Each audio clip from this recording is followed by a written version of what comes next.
این رو به اناره که ما کارگر گرفتیم چیدن، سر و تشو زدن، بعد دونش کردیم، شستیم، آب گرفتیم و الان داریم صافش میکنیم. با این دونه های انار و ضایعاتی که داخل رو آب انار هست همه رو جدا میکنیم. ولی بعضیا با این گوشت با این ضایعاتش میپزن که میشه رب سفت، میگن رب گوشتی. رب گوشتی اینه که با اینا میپزن سفت میشه، میگن رب گوشتی که با یه قیمت گزافی میفروشن. ولی ما صاف میکنیم، تمام این ضایعات میگیریم، بعد به این شکل آب خالی در میاد. این آب خالی رب اناره که هیچی دیگه داخلش نیست.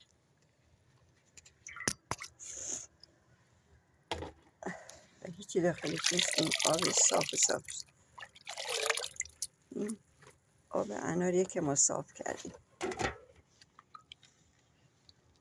وقتی که آب صاف میکنیم، این قابلمه ای که روی آتیش میبینیم، این طریق ما زیرش روشن میکنیم. بعد این آب اناره که میذاریم رو آتیش، اینقدر باید این بجوشه تا سفت بشه که تبدیل به رب انار بشه. رب درست کردن ما به این طریقه که ما هیچ ضایعاتی داخل رب نداریم، کاملا صاف شده، تمیز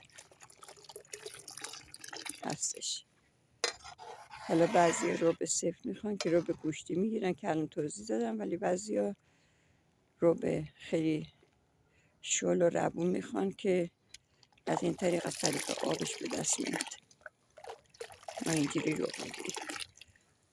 ولی این الان من رو بار گذاشتم، ساعت 6 صبح رو بار گذاشتم که این میده تا ساعت 2 بعد از ظهر که این رب در بیاد، که هنوز بازم هست که باید صاف کنم داخلش بریزم. این طریقه رب گرفتن ماه که واقعا خیلی سخته، زحمت زیاد داره. وقتی که میگیم کیلوی فلان، کیلو اینقدر، میگن وای چقدر گرون دادی، دیگه نمیدونن که چقدر زحمته، چقدر باید ما زحمت بکشیم. 100 کیلو 150 کیلو آب رو به انار جوشیده بشه تا به ما مثلا فوقش 10 یا 15 کیلو رو به خالصه به ما بده.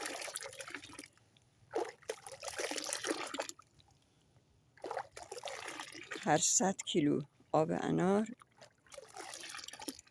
حدوداً به ما 12 الی 13 کیلو، نهایتاً که انار خیلی خیلی خوب باشه 15 کیلو به ما رب میده هر 100 کیلو. حالا ما به این طریق زحمت میکشیم. حالا بینندگان عزیز ببینن که رب گرفتن واقعا چیز آسونی نیست. وقتی که میگیم کیلو اینقدر، ناراحت نشید، واقعا سخته، خیلی سخته.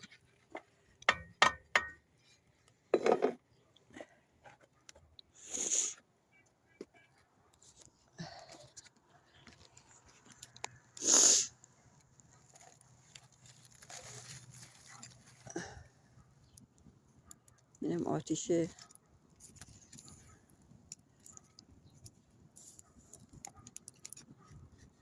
زیر رب ما که باید انقدر من امروز اینجا بمونم. الان آفتاب نیست، سایه است، آفتاب بالا نیامده هنوز. دیگه آفتاب که بیاد بالا، اینجا هم جلو آتیش هم تو آفتاب، واقعا خسته کننده است.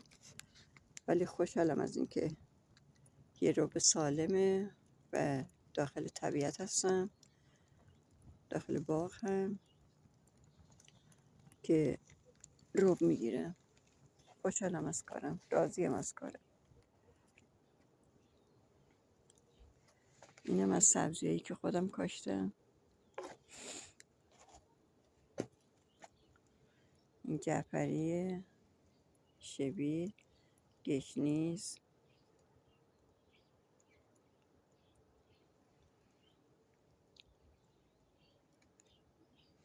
شاهی، تورو، سبزی که خودم کاشتم.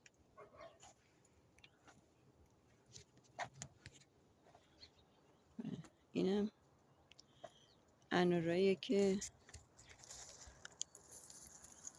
اینا رو نچیدم، اینا وزنشون بالاه.